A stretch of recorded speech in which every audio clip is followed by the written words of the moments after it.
जय हिंद प्रिय विद्यार्थियों, आप सभी का स्वागत है बलदेव कॉन्सेप्ट में। आज हम जानेंगे हिंदी विषय के बारे में।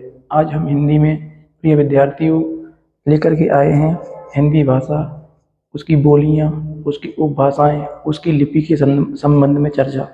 इसके अंतर्गत जो भी विभिन्न प्रतियोगी परीक्षाएं होती हैं उससे बनने वाले संभावित प्रश्न हैं, उन सबको इसमें समाहित करके इस वीडियो को बनाया जा रहा है। तो प्रिय विद्यार्थियों, इसे ध्यानपूर्वक देखें, समझें और अपने नोट्स बनाएं। तो देखिएगा, सबसे पहले हम बात करते हैं।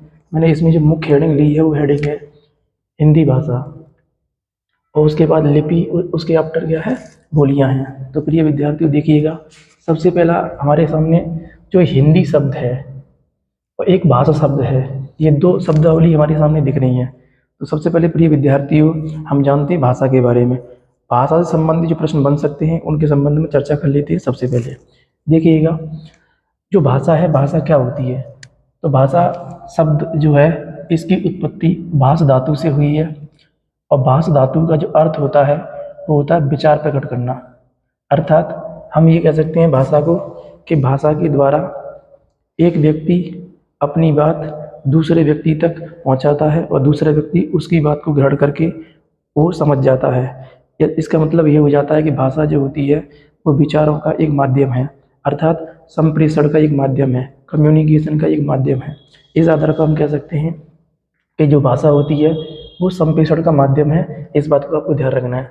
अब प्रश्न ये आता है प्रिय विद्यार्थियों कि जो भाषा होती है, भाषा की विशेषताएं क्या क्या होती हैं। तो उसमें से कुछ जो एग्जाम प्रश्न पूछे गए हैं उन्हीं प्रश्नों को मैंने यहाँ पर समाहित किया है और लिखा है।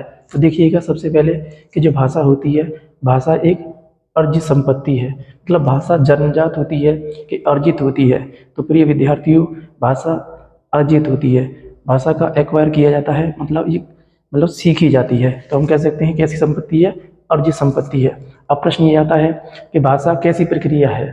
तो भाषा सामाजिक प्रक्रिया है। सामाजिक प्रक्रिया का मतलब है अनुकरण के द्वारा सीखते हैं, यानी कि अनुकरण मतलब कॉपी करके सीखना, यानी कि किसी दूसरे को देख करके, और एक दूसरा व्यक्ति जैसे छोटा सा बच्चा जो होता है वो अपनी माँ को देख करके बोलना सीखता है।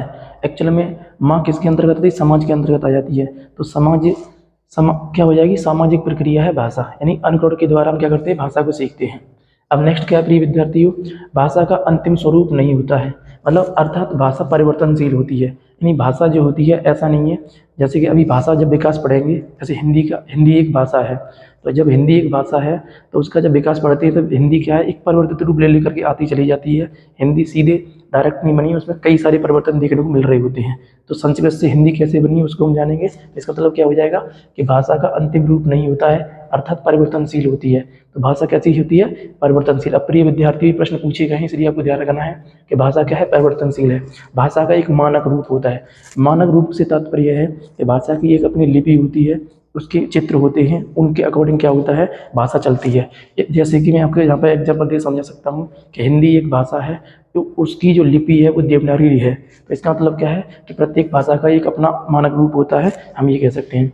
और भाषा का जो स्वरूप होता है वो कठिन से सरल की ओर होता है। प्रिय विद्यार्थियों, खास करके इसको ध्यान रखना है, कठिन से सरल की ओर। मतलब शुरुआत में हम जब शब्द सीख रहे होते हैं, वर्डों को सीख रहे होते हैं, तो हमें कठिनता महसूस होती है, लेकिन जैसे ही हम उन्हें सीख जाते हैं तो हमें वो ईजी लगने लगते हैं। अर्थात वो भाषा का जो स्वरूप है वो कैसा होता है, कठिन से सरल की ओर होता है। इस आधार पर हम इसे जान सकते हैं।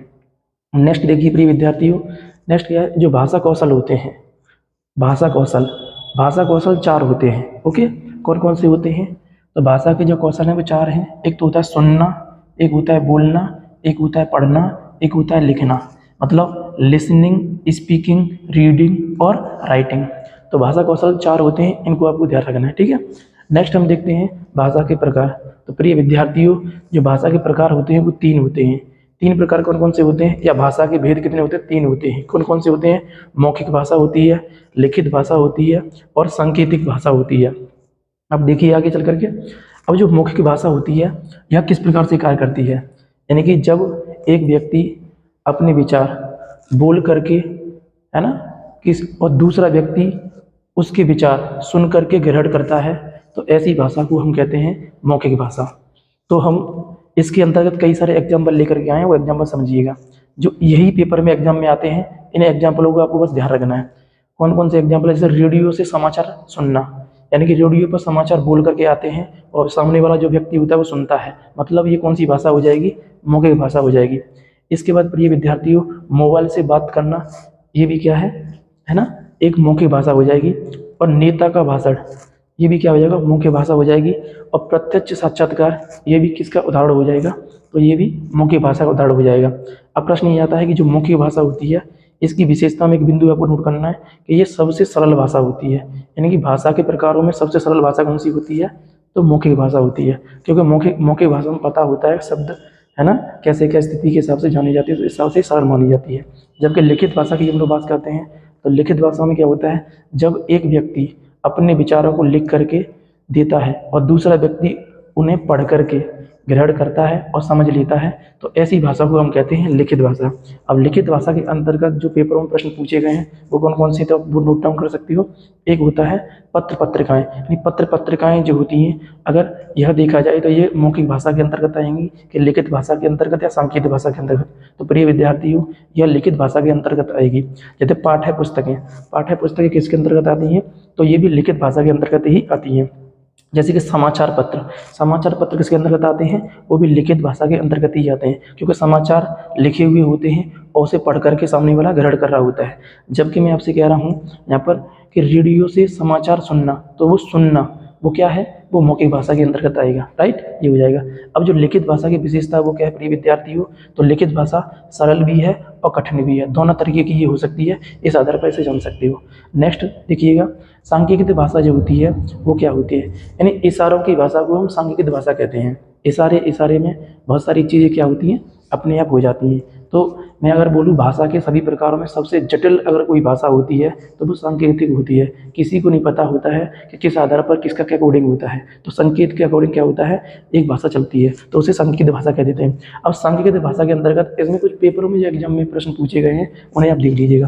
जैसे क्रिकेट में एम्पायर द्वारा, यानी एम्पायर जो होता है सिर्फ संकेत करता है कि आउट है कि छक्का है कि चौका है, तो इस आधार पर हम ये कह सकते हैं कि वो मतलब किस भाषा का प्रयोग कर रहा होता है, तो एम्पायर जो होता है वो सांकेतिक भाषा का प्रयोग कर रहा होता है। और क्योंकि सबको पता होता है, जो भी ऑडियंस होती है क्रिकेट वाली, उन्हें पता होता है कि छक्का है कि चौका है, तो वो उन्हीं के इशारों से समझ जाते हैं, है ना, ये आपको ध्यान रखना है। लेकिन एक और इसमें एग्जाम्पल ले सकते हो कि चौराहे पे खड़ा यानी ट्रैफिक पुलिसकर्मी जो क्या करता है, गाड़ियों को रुकने का इशारा करता है, तो इशारा करने का एक अपना संकेत होता है, तो उसके हिसाब से क्या है, जो ट्रैफिक है वो कंट्रोल हो जाता है, ऊपर कहता है गो तो वो चले भी जाता है। तो ये सारी की सारी किस्में आ जाती हैं, सांकेतिक भाषा के अंतर्गत आ जाती हैं। विशेषताओं के अंतर्गत मैंने बता ही दिया है कि ये सबसे सरल भाषा कौन सी है, मौखिक भाषा है। सबसे कठिन भाषा कौन सी है, तो सबसे कठिन भाषा जो है वो कौन सी हो जाएगी, तो प्रिय विद्यार्थी वो हो जाएगी सांकेतिक भाषा। ठीक है, इस बात का आपको ध्यान रखना है। भाषा के संबंध में आने वाले जो प्रमुख प्रश्न हैं वो इतने ही हैं, इनको आप क्या करिएगा, स्टडी कीजिए और अपने नोट्स बनाइएगा।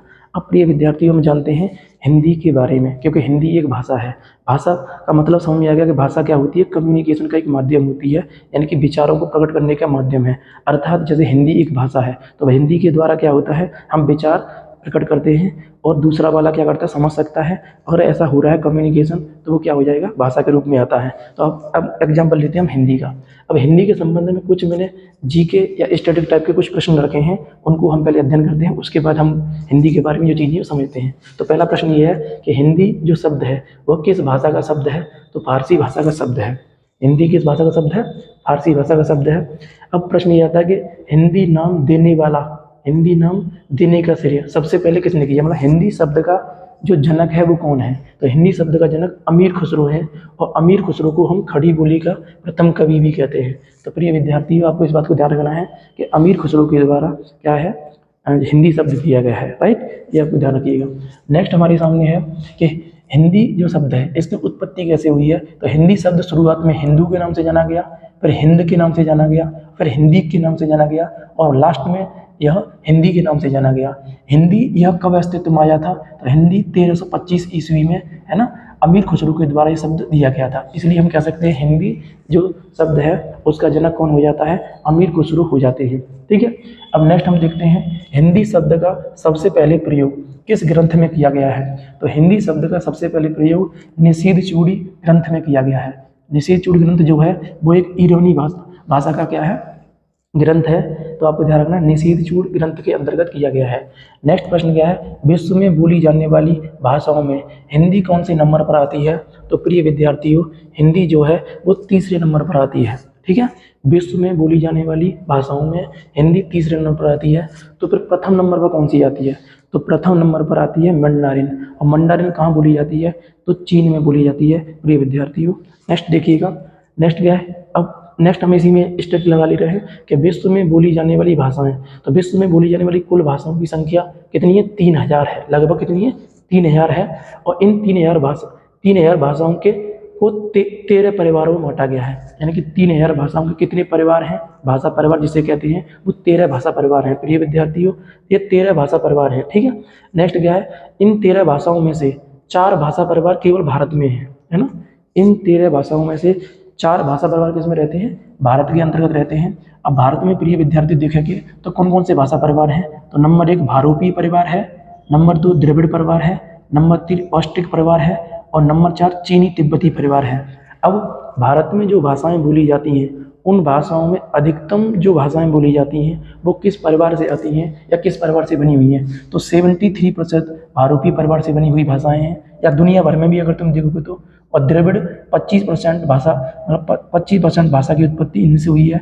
और ऑस्ट्रिक से 1.3% हुई है और चीनी तिब्बती से 0.7% इनकी उत्पत्ति हुई है। अर्थात हम 100% हमसे लगा सकते हैं, इस आधार पर हम कर सकते हैं।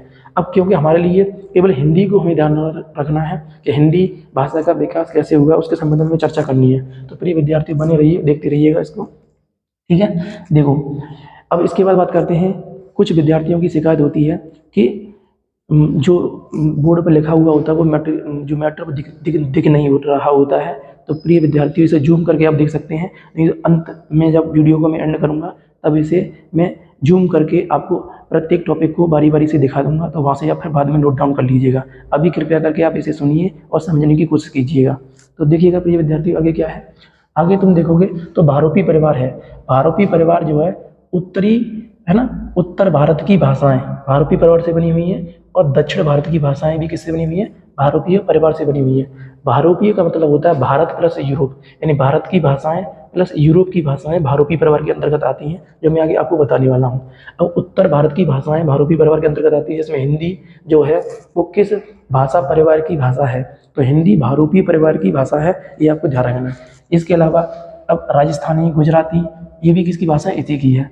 अब नेक्स्ट देखिए द्रविड़ परिवार से बनने वाली, तो द्रविड़ से बनने वाली दक्षिण भारत की जितनी भाषाएं हैं लगभग वे सभी किससे बनी हुई हैं? द्रविड़ परिवार से बनी हुई हैं। तो द्रविड़ परिवार से बनने वाली भाषाओं में तुम देखोगे तो तुलु भाषा, कन्नड़ भाषा, ये दोनों भाषाएं कर्नाटका में बोली जाती हैं प्रिय विद्यार्थियों, ये आपको ध्यान रखना है। मलयालम केरला में बोली जाती है, तो ये केरल की भाषा है, ये भी किससे बनी हुई है? तो द्रविड़ परिवार से बनी हुई है। तेलुगु भाषा आंध्र प्रदेश में बोली जाती है और तमिल भाषा प्रिय विद्यार्थियों तमिलनाडु में बोली जाती है। तो ये सभी भाषाएं दक्षिण भारत, जो राज्य है हमारा दक्षिण भारत जो बेल्ट है, इसमें आप देख सकते हो कर्नाटक हो जाएगा, ये केरला हो जाएगा, ये तमिलनाडु हो जाएगा, ये आंध्र प्रदेश। तो जो कर्नाटका है, कर्नाटका में बोली जाने वाली भाषा है तुलु है और कन्नड़ है।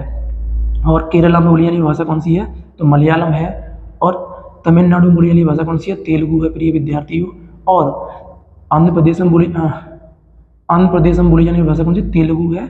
और तमिलनाडु में बोली जाने वाली भाषा कौन सी प्रिय विद्यार्थियों? तब तमिलनाडु है, तमिल है। कौन सी वाली भाषा हो जाएगी? तमिल भाषा हो जाएगी। ठीक है, मतलब यहाँ पर थोड़ा सा गड़बड़ हो रहा है, आपको एक बात पुनः समझ लीजिएगा। तेलुगु भाषा आंध्र प्रदेश में तो आंध्र प्रदेश हो जाएगा, तमिलनाडु में तमिल भाषा बोली जाती है, ये आपको ध्यान रखना है। और ये सभी दक्षिण भारत की भाषाएं लगभग किस भाषा परिवार की हैं? तो द्रविड़ भाषा परिवार की ये भाषाएं हैं। अब नेक्स्ट हम देखते हैं, अब हमें ये पल्ले पड़ गया है, इतना समझ में आ गया है कि भारोपी परिवार से हिंदी की उत्पत्ति हुई है या हिंदी भाषा भारोपी परिवार की भाषा है। तो हम नेक्स्ट इसी में देखते हैं प्रिय विद्यार्थियों कि भारोपी परिवार की जो टोटल शाखाएं हैं वो 10 शाखाएं अभी वर्तमान में प्रचलन में हैं। इन 10 शाखाओं को हम 2 वर्गों में विभक्त करते हैं। 2 वर्ग जो है वो कौन कौन से 2 वर्ग हैं प्रिय विद्यार्थियों? देखिएगा, एक तो सप्तम वर्ग है, एक हेतुम वर्ग है।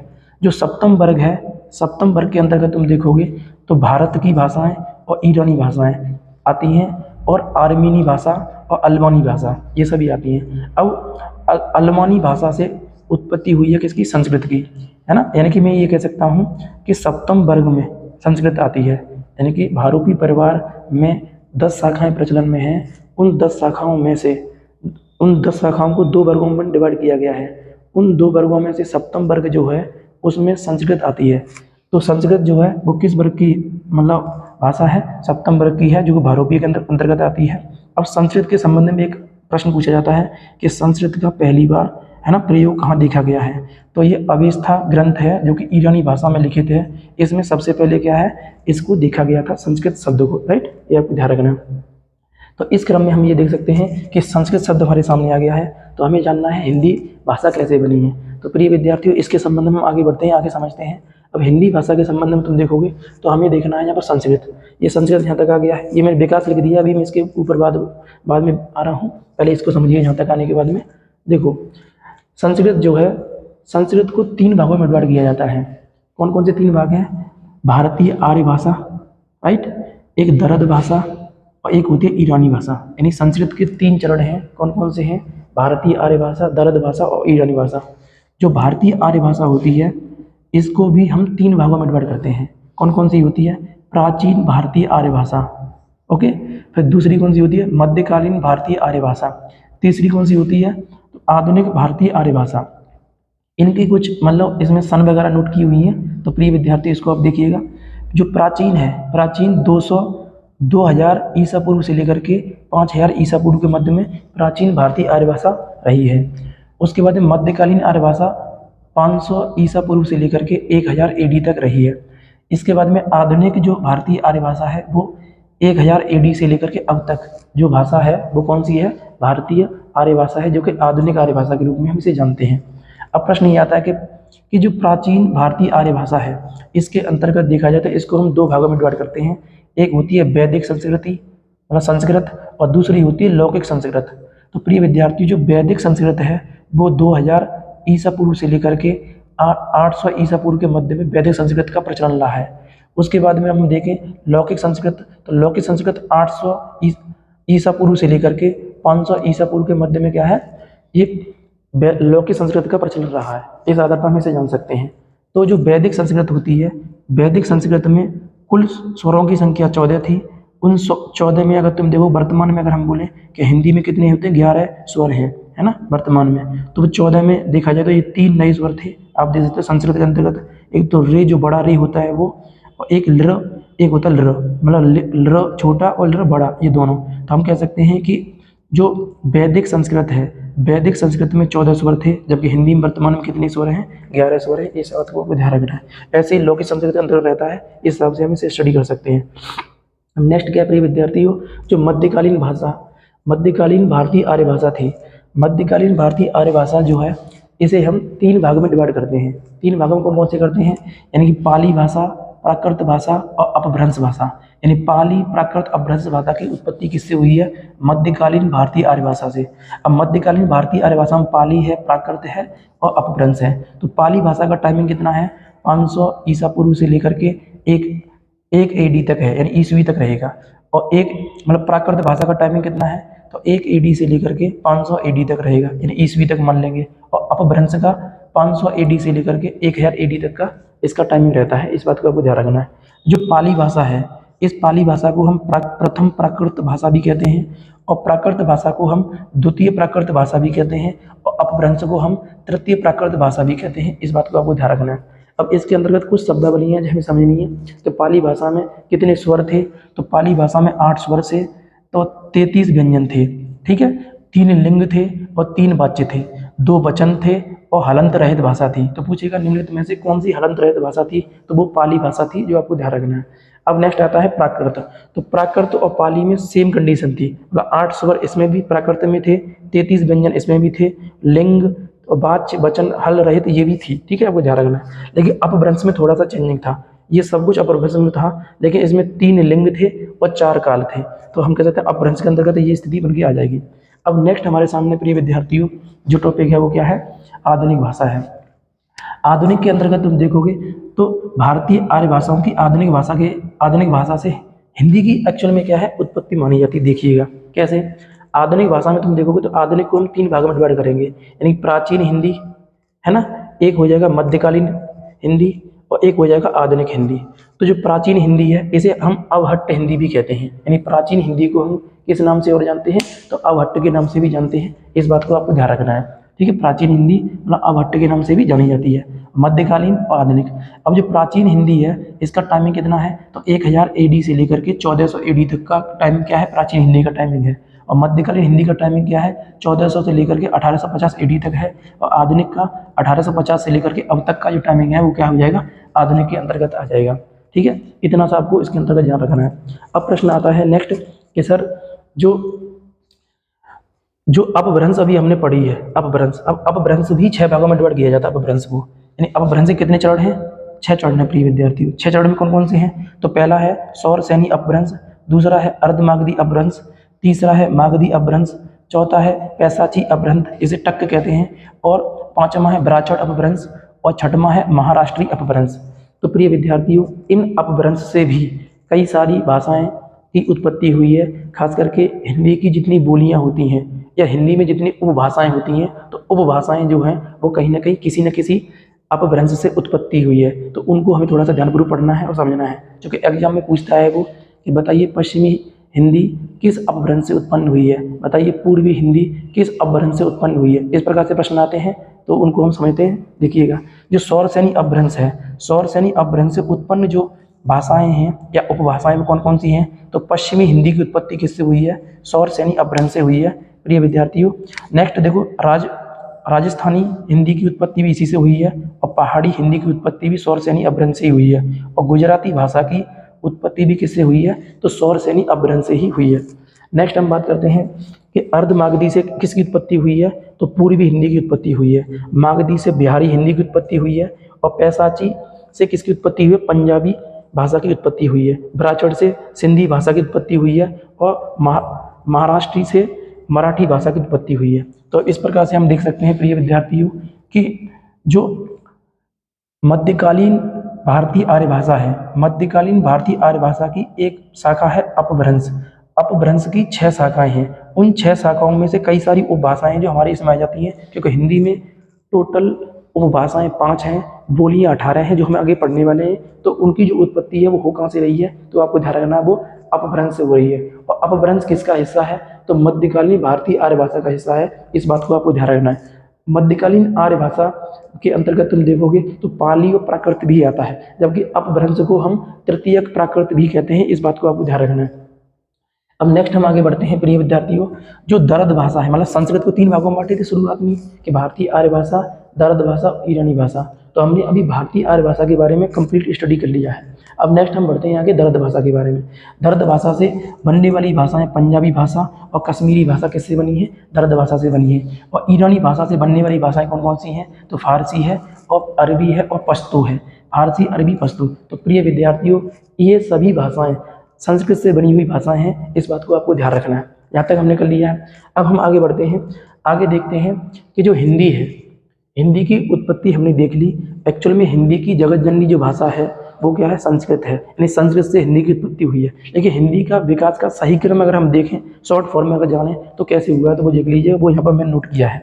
यानी हिंदी का विकास क्रम, हिंदी के विकास क्रम में सबसे पहले देखते हैं कि हिंदी जो है उसकी जगत जननी भाषा संस्कृत है। तो संस्कृत से हिंदी की उत्पत्ति हुई है। तो संस्कृत के 2 रूप देखे गए थे, वैदिक रूप था और लौकिक रूप था। तो वैदिक रूप से लौकिक रूप बना है, लौकिक से पाली बना है, पाली से प्राकृत है। यानी कि हिंदी की उत्पत्ति का क्रम जो है इस प्रकार से चलता कुछ आ रहा होता है कि वैदिक संस्कृति से, लौकिक से, फिर पाली से, फिर प्राकृत से, और प्राकृत से फिर क्या बना है, अपभ्रंश बना है, और अपभ्रंश से अवहट्ट बना है, अवहट्ट से प्राचीन हिंदी बनी है, और प्राचीन हिंदी से आधुनिक हिंदी बनी है। तो आप ध्यान रखिएगा कि आधुनिक हिंदी जो हम वर्तमान में पढ़ रहे होते हैं वो है। तो इसका मतलब यह है कि हिंदी की जगत जननी भाषा क्या हो जाएगी, तो वो हो जाएगी आपकी मतलब संस्कृत। लेकिन हिंदी का पिता अगर बोला जाए किसे बोला जाएगा, तो अपभ्रंश को बोला जाता है। ठीक है, अब अपभ्रंश में किसे बोला जाता है, सौर सैनी अपभ्रंश को बोला जाता है, और अवहट्ट को भी बोला जा सकता है। इस बात को आप ध्यान रखना। तो एक क्रम से आपको ध्यान रखना किस हिसाब से प्रश्न पूछ रहा है, उस हिसाब से इस क्रम को हमको ध्यान रखना है। तो हिंदी का जो भी विकास है वो किस प्रकार से हुआ है ये हमें समझ में आ गया है। अब हम लोग आगे बढ़ते हैं। मैंने अभी चर्चा की थी कि सर जो हिंदी है, हिंदी में कितनी बोलियाँ हैं, तो हिंदी में 18 बोलियाँ हैं। ओके, हिंदी में कितनी उपभाषा हैं, हिंदी में 5 उपभाषा हैं। नेक्स्ट क्या है, हिंदी एक अपने आप में भाषा है। तो हिंदी एक भाषा है, उसकी 5 उपभाषाएं हैं, 18 बोलियां हैं। तो इनको और थोड़ा समझ लीजिएगा, चूँकि आजकल पेपर में ट्रेंड बना हुआ है कि यहाँ से प्रश्न मैचिंग के रूप में दे रहा है बहुत ज़्यादा, जिन्हें हमें समझने की ज़रूरत है। तो देखिएगा प्रिय विद्यार्थियों, हिंदी की उपभाषाएं 5 हैं। अभी हिंदी की 5 उपभाषाओं को समझने का एक तरीका है, आप समझ सकते हो, किस आधार पर समझ सकते हो। जैसे आपने देखा हो उत्तर प्रदेश का एक मैप आप बना के समझ सकते हो इसको। ये उत्तर प्रदेश का मैप है, ठीक है। ये उत्तर प्रदेश का हम मैप बना ले रहे हैं, ठीक है प्रिय विद्यार्थियों। देखो ये उत्तर प्रदेश का मैप हो गया है। अब इस उत्तर प्रदेश के मैप के अंतर्गत देखो तो उत्तर प्रदेश को आधार मान करके इनकी उपभाषाओं का आप लर्न कर सकते हो। उत्तर प्रदेश को 2 भागों में बांट लो, एक तो पश्चिमी उत्तर प्रदेश, एक पूर्वी उत्तर प्रदेश। तो प्रिय विद्यार्थियों देखो, उपभाषाओं के अंतर्गत तुम देखोगे तो पश्चिमी हिंदी, पश्चिमी हिंदी जो है वो कहाँ बोली जाती है, तो पश्चिमी उत्तर प्रदेश वाला एरिया। पूर्वी हिंदी कहाँ पर एरिया पड़ता है, तो पूर्वी उत्तर प्रदेश वाला एरिया क्या है, पूर्वी हिंदी हो जाएगा। इसके अलावा उत्तर प्रदेश के इस तरफ बिहार है, तो बिहारी हिंदी एक उपभाषा के रूप में आ जाता है, तो बिहारी हिंदी हो जाएगा एक नंबर। उसके बाद आप देखोगे तो ऊपर की तरफ देखोगे तो उत्तराखंड में पहाड़ी इलाका है, तो यहाँ पहाड़ी हिंदी जो कि हिंदी की एक उपभाषा है वो आ जाएगा। इधर आप जानते हो उत्तर प्रदेश की इस तरफ क्या है, राजस्थान है, तो राजस्थानी हिंदी। तो हिंदी में कुल कितनी उपभाषाएं हैं, 3 उपभाषाएं हैं। 3 उपभाषाएं कौन कौन सी हैं, तो पश्चिमी हिंदी जो मैंने यहाँ पे नोट किया हुआ प्रिय विद्यार्थी देख सकते हो, आप लोकेशन के हिसाब से लर्न करने की कोशिश करो। उत्तर प्रदेश को 2 भागों में बांटो, उत्तर प्रदेश के इस तरफ देखा जाए तो बिहारी है, इस तरफ राजस्थानी है, ऊपर की तरफ पहाड़ी है, तो इजीली याद हो जाएगा। तो पश्चिमी हिंदी, पूर्वी हिंदी, बिहारी हिंदी, राजस्थानी हिंदी और पहाड़ी हिंदी। यानी कि हम कहेंगे कि जो हिंदी है, हिंदी भाषा में 5 उपभाषाएं हैं। उन 5 उपभाषाओं में पहली उपभाषा का नाम है पश्चिमी हिंदी उपभाषा। पश्चिमी हिंदी उपभाषा के अंतर्गत 5 बोलियां आती हैं। पश्चिमी हिंदी भाषा के अंतर्गत कितनी बोलियां आती हैं, 5 बोलियां। 5 बोलियों को मैंने नोट डाउन किया है, क्रमानुसार आपको ध्यान रखना, पेपर में वेरी वेरी इंपॉर्टेंट है, यहाँ से प्रश्न सबसे ज़्यादा पूछे जाते हैं। तो देखिएगा, सबसे पहले है खड़ी बोली, यानी पश्चिमी हिंदी के अंतर्गत ही आती है। ब्रज भाषा भी इसी के अंतर्गत आती है, बांगरू भी इसी के अंतर्गत आती है, बुंदेली भी इसी के अंतर्गत आती है, और कन्नौजी। यानी ये जो है वो बोलियां हैं।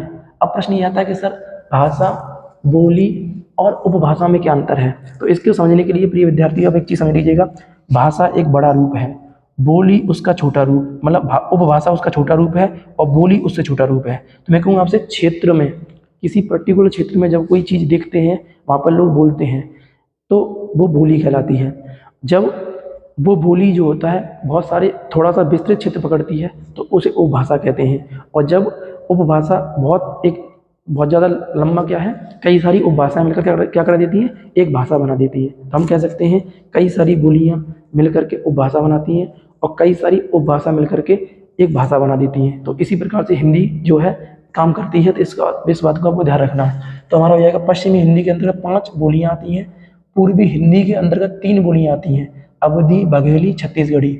बिहारी हिंदी के अंतर्गत मैथिली, मगही, भोजपुरी, मैथिली, मगही, भोजपुरी ये आती हैं, राइट, ये आपको ध्यान रखना है।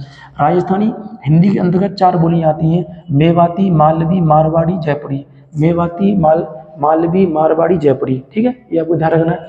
नेक्स्ट है जो मतलब पहाड़ी हिंदी है, यानी पहाड़ी हिंदी उपभाषा के अंतर्गत 3 बोलियां आती हैं, गढ़वाली, कुमायूनी, दक्कनी। गढ़वाली, कुमायूनी, दक्कनी। अब प्रिय विद्यार्थियों, इन बोलियों का क्षेत्र विस्तार भी कभी कभी पूछता है प्रश्न में वो, तो इनका क्षेत्र विस्तार प्लस इनके कुछ निकनेम है, उनसे भी प्रश्न बन रहे हैं। तो उन प्रश्नों को हम क्या करते हैं, थोड़ा सा समझते हैं कि उनसे प्रश्न बन करके आ रहे हैं सामने। तो देखिएगा, सबसे ज़्यादा इंपॉर्टेंट हमारे लिए यही हो जाता है पश्चिमी जो हिंदी उपभाषा है। पश्चिमी हिंदी उपभाषा के अंतर्गत 5 बोलियां आती हैं। उन 5 बोलियों में सबसे पहली बोली है खड़ी बोली। खड़ी बोली का जो उपनाम है वो कौन कौन से हैं, इसे कौरवी भी कहते हैं, इसे सर हिंदी भी कहते हैं, इसे हिंदुस्तानी भी कहते हैं। तो हिंदुस्तानी, सर हिंदी, कौरवी किस खड़ी बोली का उपनाम है, मतलब किस बोली का उपनाम है, तो खड़ी बोली का उपनाम है। अब इसके क्षेत्र विस्तार की बात करेंगे, यानी कि ये कहाँ बोली जाती है, तो दिल्ली एनसीआर वाले जिले जो क्षेत्र होता है उसमें बोली जाती है। जो राष्ट्रीय राजधानी क्षेत्र है उसके अंतर्गत जो भाषा जो बोली बोली जाती है उसका नाम है खड़ी बोली, है ना, एकदम आपने देखा होगा ये हो जाता है, ठीक। मेरठ से लेकर के ऊपर बागपत और गौतम बुद्ध नगर, दिल्ली वाला एरिया जो होता है इसमें बोली जाती है। अब ब्रज भाषा की बात करते हैं, तो ब्रज भाषा के अंतर्गत तुम देखोगे तो ब्रज भाषा एक बोली है, राइट। ब्रज भाषा को हम अंतर्वेदी भी कहते हैं। अब ब्रज भाषा जहाँ बोली जाती है वो कहाँ है, मथुरा में बोली जाती है, आगरा में, एटा में, भरतपुर में, अलवर में, यानी कि ये वाला जो बेल्ट है वो कहाँ है, ब्रज भाषा का बेल्ट हो जाएगा। बांगरू को हम हरियाणवी भी कहते हैं। तो हरियाणा के अंतर्गत ज़्यादातर रोहतक और हिसार में ये बोली जाती है बांगरू बोली। बुंदेली बोली जो है, बुंदेली मतलब बुंदेलों के जो झांसी वाली रानी जो थी ना, तो बुंदेल यानी कि झांसी में, जालौन में और हमीरपुर में इसके अंतर्गत बुंदेली बोली जाती है। कन्नौजी में बोली जाती है, यानी कन्नौज वाला जो बेल्ट होता है उसमें कौन सी बोली जाती है? कन्नौजी। प्रश्न आता है कि सर पूर्वी हिंदी के अंतर्गत 3 बोलियां हैं, अवधी, बघेली, छत्तीसगढ़ी। तो अवधी कहाँ बोली जाती है प्रिय विद्यार्थियों? अयोध्या, रायबरेली वाले एरिया में अवधी बोली जाती है। बघेली रीवा मध्य प्रदेश का जो इलाका है उसमें बोली जाती है। छत्तीसगढ़ी रायपुर में बोली जाती है। जयपुरी जयपुर में बोली जाती है, यानी जयपुर का जो बेल्ट है उसमें। मेवाती मेवात में बोली जाती है। और मालवी उज्जैन के अंतर्गत, यानी उज्जैन में पर्टिकुलर बोली जाती है।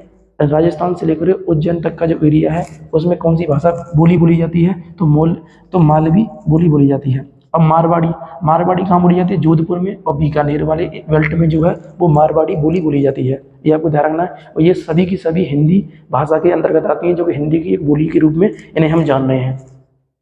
नेक्स्ट हम देखते हैं, ये वाला हमने कर लिया है। अब देखो जो बिहारी है, बिहारी में जो मैथिली जो है, मैथिली दरभंगा और मुंगेर जो जिला है उस वाले बेल्ट में बोली जाती है, जो कि बिहार के अंतर्गत आते हैं। मगही, पटना और गया जो जिला है उसके जो बेल्ट है उसके अंतर्गत मगही बोली जाती है। और भोजपुरी कहाँ बोली जाती है प्रिय विद्यार्थियों? तो भोजपुरी पूर्वी उत्तर प्रदेश के अंतर्गत अगर तुम देखोगे तो पूर्वी उत्तर प्रदेश और पश्चिमी बिहार के बीच जो बेल्ट है उसके अंतर्गत भोजपुरी बोली जाती है। इस बात को आपको ध्यान रखना है, ये हो जाएगा। अब नेक्स्ट है पहाड़ी। तो पहाड़ी हिंदी उपभाषा जो है इसको देखोगे तो इसमें गढ़वाली, कुमायूनी, दक्कनी आती है। गढ़वाली टहरी जो बांध बना हुआ है, तो टहरी जहाँ एरिया है तो उस बेल्ट में, टहरी वाले बेल्ट में क्या वो बोली जाती है? गढ़वाली। कुमायूनी अल्मोड़ा वाला जो एरिया है उसमें बोली जाती है। और दक्कनी जो है वो कुल्लू मनाली वाला जो एरिया है, दक्कनी बोली को फुल्लई बोली के नाम से भी जानते हैं। इस बात को आपको ध्यान रखना है। तो हमने देखा कि हिंदी भाषा में 5 उपभाषाएं हैं और उनकी 18 बोलियां हैं। तो 18 आप काउंट कर सकते हो, 18 टोटल हो जाएंगी। इस बात को आपको ध्यान रखना है। प्रत्येक बोली का हमने लोकेशन देख लिया है, कहाँ पर क्या है, और लगभग प्रत्येक बोली के जो उपनाम हैं जो कि एग्जाम में पूछे जा सकते हैं उनको देख लिया है। ये रहा कुछ हिंदी भाषा के विकास के संबंध में। अब क्योंकि जब भी कोई भाषा होती है तो उस भाषा की अपनी एक लिपि होती है, तो मैंने यहाँ पर इस लिपि शब्द को भी यहाँ वर्णित किया है। तो प्रिय विद्यार्थियों, लिपि के बारे में थोड़ा सा और चर्चा कर लेते हैं, फिर हम आगे बढ़ते हैं। देखिएगा लिपि क्या है। तो लिपि आप जानते हो प्रत्येक भाषा की अपनी एक लिपि होती है। लिपि मतलब अक्षरों को लिखने का तरीका लिपि कहलाती है। जो सिंबल्स वगैरह होते हैं, जैसे कि हम देख सकते हो, जैसे अगर आ से ज्ञान तक हम कोई चीज़ लिखते हैं तो आ जो है वो ऐसे ही बनेगा। ये जो है वो क्या है? हिंदी भाषा की एक लिपि है, ठीक है, उसके संबंध में पढ़ रहे हैं। तो वही है, लिखित ध्वनि संकेत क्या कहलाते हैं? लिपि कहलाते हैं, या अक्षरों को लिखने का तरीका लिपि कहलाता है। अब भारत में लिपियाँ जो है उन्हें 3 वर्गों में बांटा जाता है। 3 वर्ग कौन कौन से हैं? तो एक तो होती है सिंधु लिपि, एक होती है खरोष्टी लिपि, एक होती है ब्राह्मी लिपि। क्या होती है? ब्राह्मी लिपि। तो प्रिय विद्यार्थी थोड़ा सा यहाँ पर ध्यान रखिएगा, ये 3 लिपि है हमारे भारत में, 3 वर्गों में बटी हुई है। अब हमारे लिए जो इम्पोर्टेंट है वो ये है ब्राह्मी लिपि, क्योंकि ब्राह्मी लिपि जो है इसी से हमारी हिंदी भाषा की जो लिपि है देवनागरी लिपि उसका जन्म हुआ है या उससे उत्पन्न हुई है। तो हम समझते हैं, देखो कैसे। जो ब्राह्मी लिपि है वो 350 ईडी तक रही है। ब्राह्मी लिपि के बाद में विकास हुआ है गुप्त लिपि का। गुप्त लिपि 500 ईडी तक रही है। और सिद्ध मात्रा लिपि, यानी गुप्त लिपि के बाद में कौन सी लिपि आई है? सिद्ध मात्रिका लिपि आई है। और सिद्ध मात्रिका लिपि 600 ईडी तक रही है। उसके बाद आई है कुटिल लिपि। कुटिल लिपि 900 ईडी तक रही है। और कुटिल लिपि को फिर 2 भागों में डिवाइड कर दिया गया है। एक तो है नागरी कुटिल लिपि, एक है शारदा कुटिल लिपि। तो नागरी कुटिल लिपि जो है प्रिय विद्यार्थियों, उसकी भी 2 शाखाएं हैं, पश्चिमी शाखा और एक पूर्वी शाखा। जबकि शारदा लिपि के अंतर्गत तुम देखोगे तो शारदा लिपि से बनी हुई लिपियां जो हैं वो कौन कौन सी हैं? तो गुरुमुखी लिपि है, कश्मीरी है, लहंदा है और टाकरी है। अब गुरुमुखी तुम जानते हो किस भाषा की लिपि है? पंजाबी भाषा की लिपि है। इसका मतलब लगभग सभी भाषाएं की लिपियां भी कहीं ना कहीं देखा जाए इन्हीं के इर्द गिर्द घूम रही होती हैं। लेकिन हमें तो हिंदी से मतलब है, तो हिंदी के हिसाब से हम इसको समझ रहे हैं। तो प्रिय विद्यार्थी देखिएगा, जो पश्चिमी शाखा है, इस पश्चिमी शाखा से यानी कि कुटिल लिपि की नागरी कुटिल लिपि की पश्चिमी शाखा के अंतर्गत किसका विकास हुआ है? देवनागरी लिपि का विकास हुआ है। तो देवनागरी लिपि जो है वो किससे बनी है? तो आप चाहो तो डायरेक्ट हम इसे ले सकते हैं, नहीं, ब्राह्मी लिपि से बनी है। और ब्राह्मी लिपि में किससे? तो उत्तरी शैली से बनी है। उत्तरी शैली किसे कहते हैं हम? पश्चिमी शाखा कहते हैं। तो पश्चिमी शाखा या उत्तरी शैली से देवनागरी लिपि की उत्पत्ति हुई है। और देवनागरी लिपि क्या है?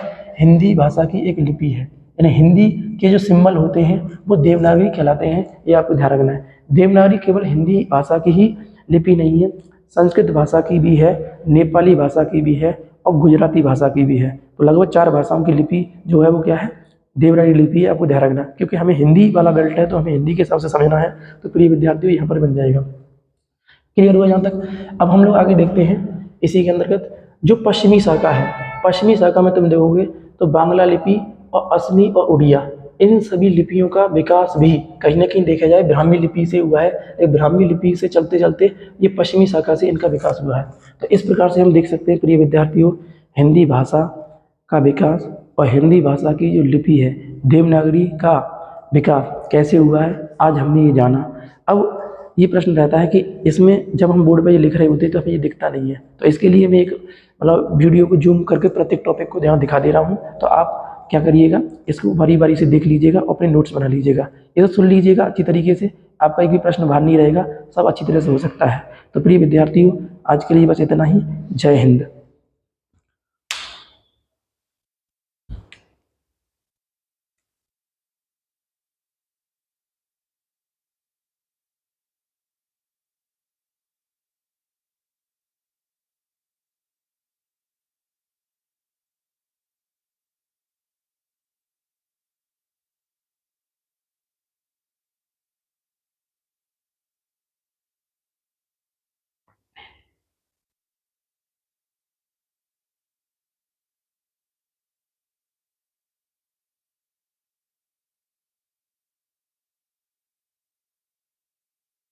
जैसे जैसे मैंने पढ़ाया है उसी प्रकार से आपको इसे मैं दिखा दे रहा हूँ, आप नोट डाउन कर सकते हो। इसके आफ्टर मैंने जो आपको पढ़ाया है वो हिंदी भाषा की बोलियां और उपभाषाओं के बारे में चर्चा की है। तो प्रिय विद्यार्थियों, आप इसे भी देख सकते हैं।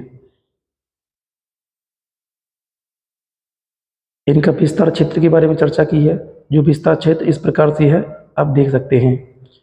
इसके बाद प्रिय विद्यार्थियों, हमने लिपि के बारे में चर्चा की थी, तो लिपि के बारे में भी आप इसका जो भी स्थिति है वो देख सकते हैं। लिपि के अंतर्गत प्रिय विद्यार्थियों, आप देखिएगा, ये इसका कुछ विकास क्रम रहा है जो आपको देखना है। उम्मीद करता हूँ कि आपको स्पष्टता से दिखाई दे रहा होगा। अगर फिर भी कुछ संशोधन करना है तो आप कमेंट बॉक्स में अपनी राय रखें और इसमें संशोधन करने की हम कोशिश करेंगे। Thank you so much. धन्यवाद।